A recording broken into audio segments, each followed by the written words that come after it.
Inilah Masjid Raya Tanjung Bingkung, Kabupaten Solok. Adalah salah satu masjid yang ternama, karena arsitekturnya yang antik dan bernilai sejarah.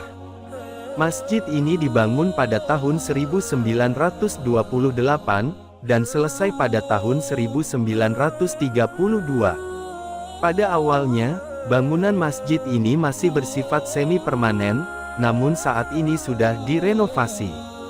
Bangunan Masjid Raya Tanjung Bingkung ini memiliki arsitektur yang cukup unik, karena mengacu pada arsitektur Turki dan Arab, yang kaya akan relief dan ornamen.